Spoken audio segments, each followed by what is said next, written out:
Back to the Slow Flowers Show with Deborah Prinzing. This is episode 552, part 2. Welcome to a bonus installment of the Slow Flowers Show.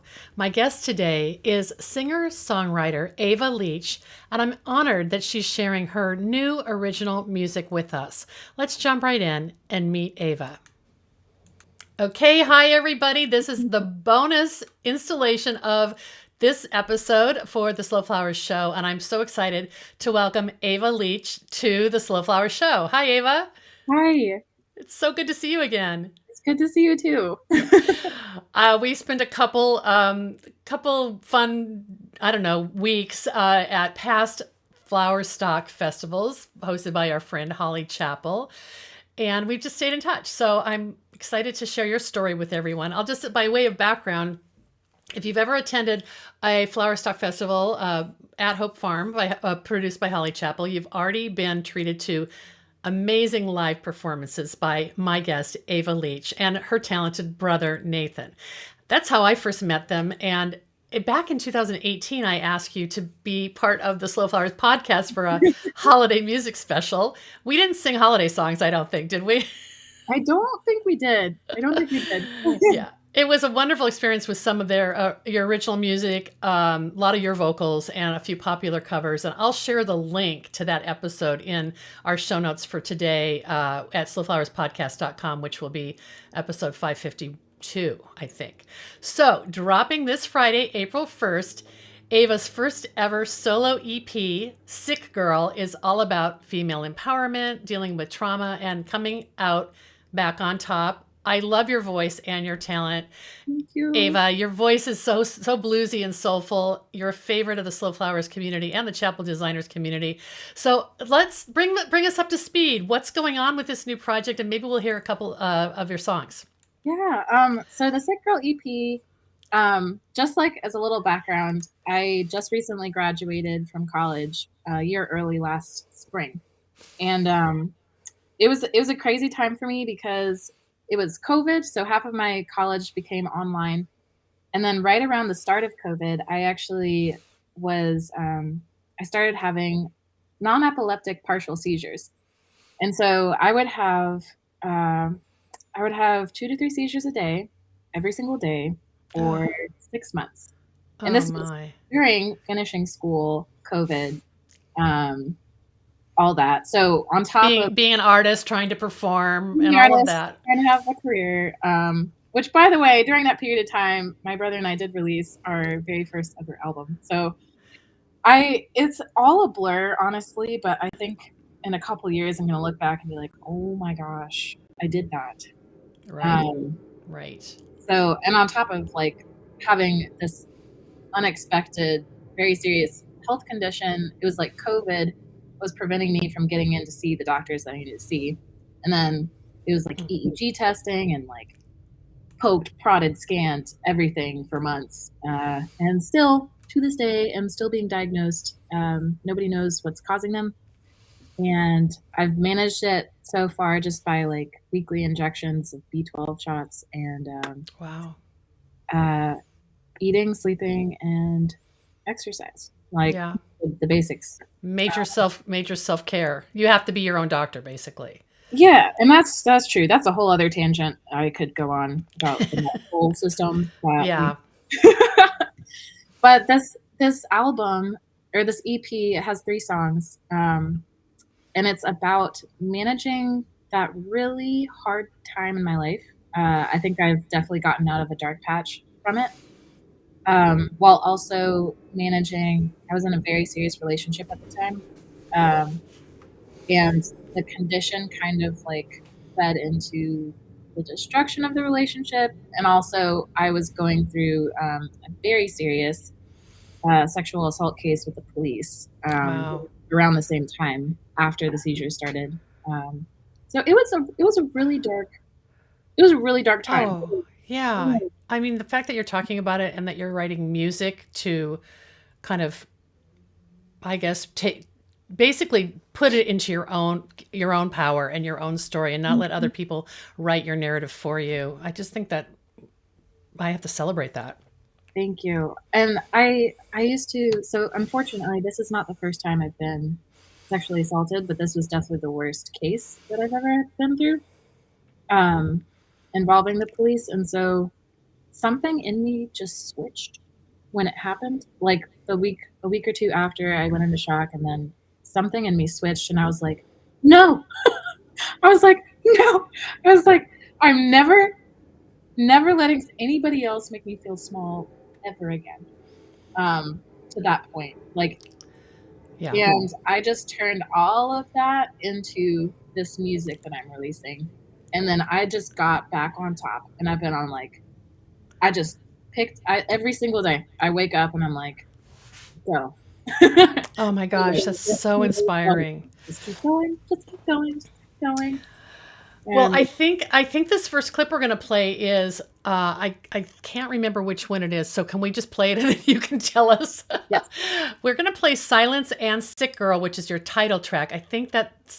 Sick Girl will be our closing number, and this is Silence, and goes about 3 minutes, and you'll just love this amazing voice and this amazing songwriter. 5,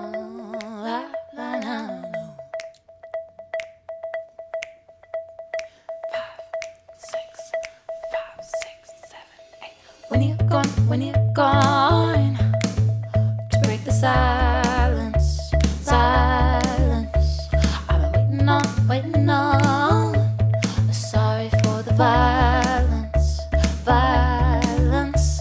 And I don't know what could I have done wrong for you to treat me like we never once belonged to each other. You turned my love into hate.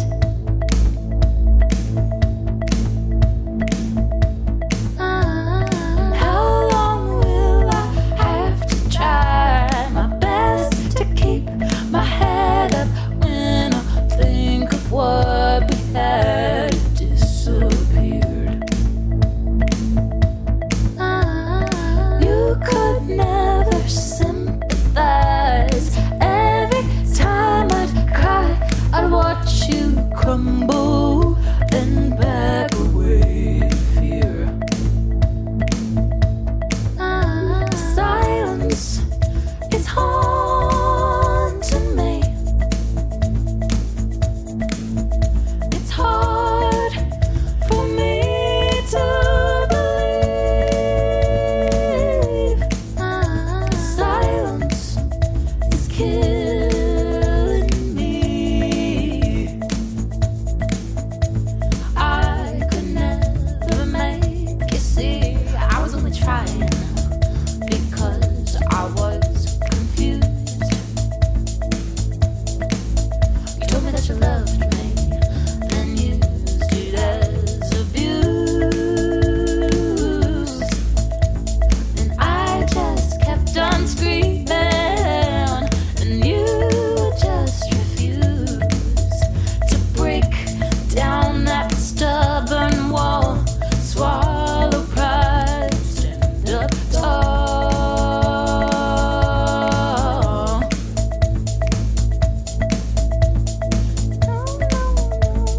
No, no, no, no, no, no, no, no.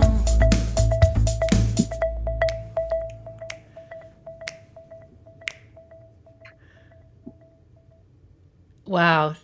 I'm just like, I want the lyrics printed out so I can listen to it a couple times and actually follow along, because that's such a narrative. Like, it's sort of got this arc of you realizing how a relationship wasn't right for you and how you were going to break away from it, right? Yeah, it was, it actually, I wrote it all. So all of the album is self-produced, self-performed, which is part of like my kind of goal from it. And I wrote it all in one sitting because my now ex, but boyfriend at the time, who was helping me through all those seizures, after the really serious sexual assault case, just decided one day to ghost me after Oh, 2 years of dating.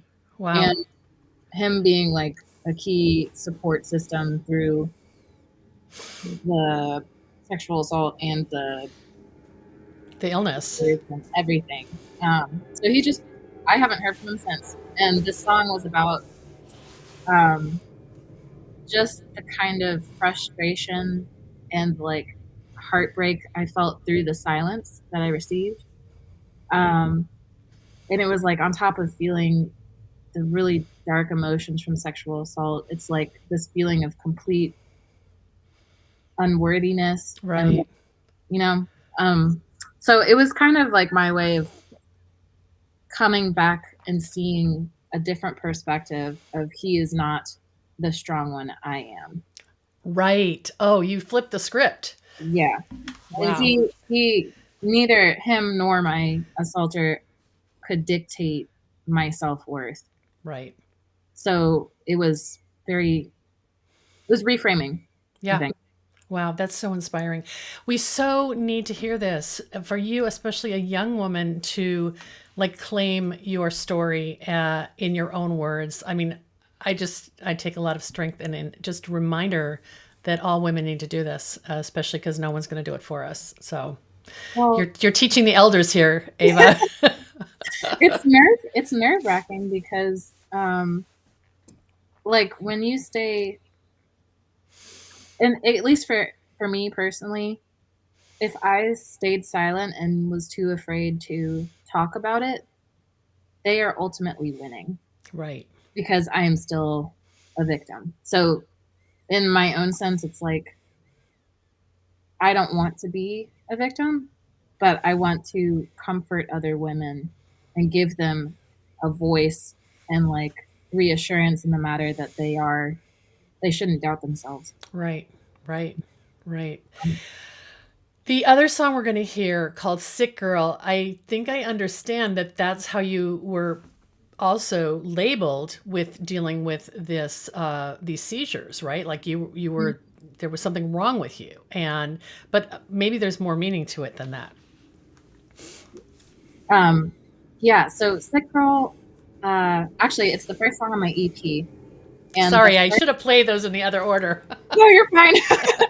No, you're fine. Well. Sick Girl is the first song in the EP, and the first line is actually the last line of the last song.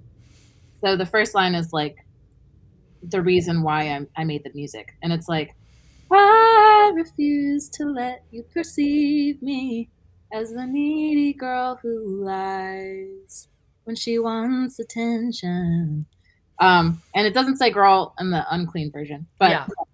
So that's the first line in the first song and the last line in the last song. So it's got this like circular narrative that just, it's like the chapters meld together. Mm-hmm. Oh, and wow. I like that.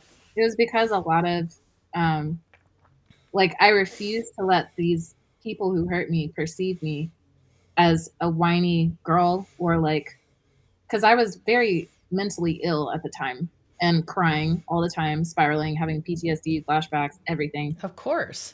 And for people who haven't been through that, it's like you become a burden, and it's really hard to go through. And so this was just like pure anger of like, I refuse to let you perceive me anything but like a whole strong individual, or what I went through. Well, let's listen to it, and then we'll let people know how they can get this EP. And by the way, EP stand for extended play, is that right? Or yes. So anything below, I want to say 10 songs is actually technically an EP. I want to say it's. But, well, 3 is a nice, I don't know, complete number. So I like that. All right, let's listen to Sick Girl. Listen for those lyrics, because that struck me as soon as I played it.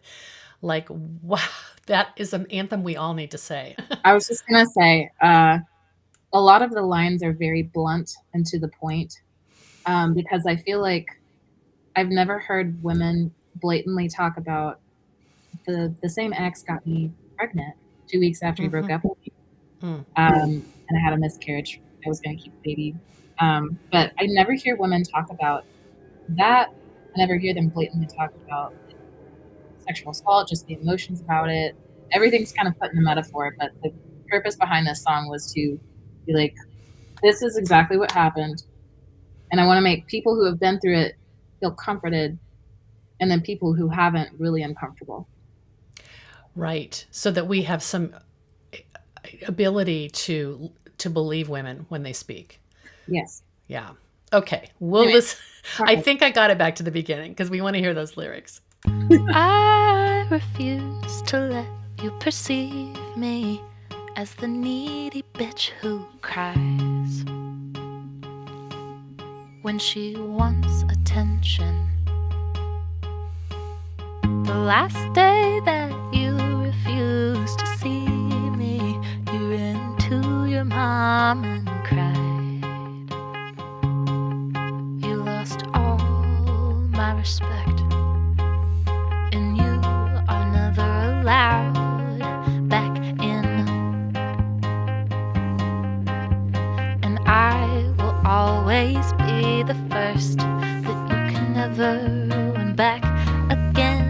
Do you really think you had it bad?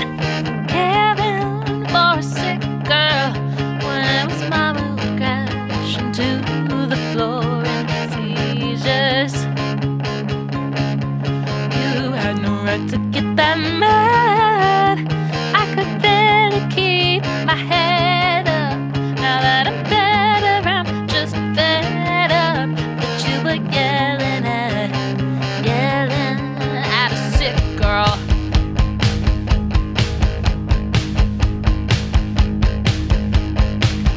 I was so ill, they put me on pills. You made a big deal when you complained that you were tired. I was suicidal.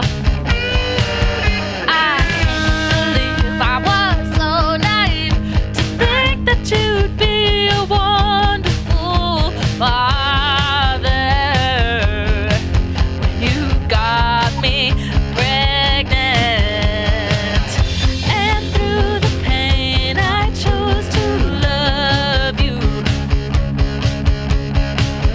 I took the blame, but it was never true. Do you really think you had it bad? Caring for a sick girl when it was my world crash to the floor in seizures. You had no right to get that mad. I could barely keep my head up.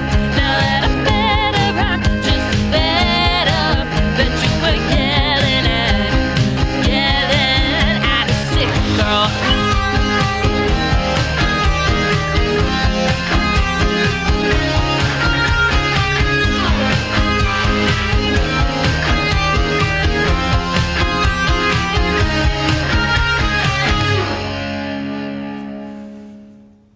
Wow. Oh my gosh. So powerful. Congratulations. Your songwriting is as fabulous as your voice. Like you really just, they just are two of your instruments. And yeah. And it's not like you want to be the person writing hard songs, but this is your muse right now. It's just to tackle it and own it and tell people the truth. Yeah, it would feel like a shame to not use what I've been through to some positive extent, I guess. And for me, it's like I don't want to carry it all by myself. And in this way, it's like helping other women, especially, and Wow. people who have been through very traumatic. But Right. I mean, there are sexual assault does affect men as well. Not not talked about either, but even lesser talked about, honestly. yeah. So when the EP comes out, people can purchase it on Spotify. Is that correct? You can purchase it on Apple or iTunes, but it's also going to be like free streaming on Spotify, Pandora, like all streaming platforms, Apple Music, I think. Yeah, but we want to support you, so we'll put the link on how to purchase it and download it. And then will you be able to do? I mean, you're back to doing live performances. COVID is kind of in Charleston. It seems like you're able to do that. Is that true? Or it is, yeah. It's honestly, live performances have just ramped up, so it's actually very hard to get booked right now. Because everybody's competing for the same places at the mic kind of thing. Yeah, very high demand now. Wow. So yeah, we're still playing live. I actually am throwing a house show for this EP release at my house. Just mostly for like friends and family and stuff like that. But it's going to be this Thursday night the night before I release it. So. Oh, wonderful. Will you stream that? I guess when this airs, it would have been last night. So. Yeah, that's okay. You're available. People can find you. We'll make sure that they have your Instagram account, and you said you have a TikTok account, and that's where you do a lot of performances. I'm trying to embrace it because that's the direction the music industry is going. So, my TikTok is at Ava_sings_Purdy. Okay. I'll send it to you. Yeah. I like it. We'll put that in the show notes too. It's so good to see you again. There's talk of having the Slow Flowers Summit in Charleston in 2024. If you're still there, we're going to have you be our opening guest. And I know that's 2 years out, but a girl can hope. It's got to be hard. And I hope you felt welcomed and valued by our audience, just listening and respecting what you're doing, because it's not easy work. It's not just music. It's so powerful. It is. Oh, thank you so much. And I really appreciate you doing this interview too. It's nerve-wracking releasing it because it's like so personal. Yeah. And I've already had a lot of haters on TikTok, but on the flip side, there's these women who've been reaching out to me who are just ecstatic. So. Wow. Well, if I could get on TikTok and find you, I will put a positive comment on. Thank you. I'll have to get Nisha, my social media manager, who's 30 and who speaks that language, have her help me. Well, take good care. Thank you so much. And best wishes to, just getting a bigger audience for this. And I know you'll have another project to share in the future, and I want to know about it. I will let you know. Okay. Thanks so much, Ava. Good to see you. Thank you. Bye-bye. Bye. Hey, thanks so much for joining this special conversation that I had with Eva Leach. I'll share a link to the 2018 musical episode that we recorded for the Slow Flowers podcast, and a link on how you can order Sick Girl, which you'll find in the show notes for episode 552, part 2 at slowflowerspodcast.com. And we'll make sure you find Eva's Instagram and TikTok links where you can hear more of her music. I shared our sponsor thank yous in part 1 today, so we'll just wrap things up by saying that the Slow Flowers Show is a member-supported endeavor, and I value our loyal members and supporters. If you're new to our weekly show and our long-running podcast, check out all of our resources at slowflowerssociety.com and consider making a donation to sustain Slow Flowers' ongoing advocacy, education, and outreach activities. You can find the donate button in the column to the right at slowflowerspodcast.com. I'm Deborah Prinzing, host and producer of the Slow Flowers Show and the Slow Flowers Podcast. Next week, you're invited to join me in putting more slow flowers on the table, one stem, one vase at a time. The content and opinions expressed here are either mine alone or those of my guests alone, independent of any podcast sponsor or other person, company, or organization. Thanks so much for joining us today, and I'll see you next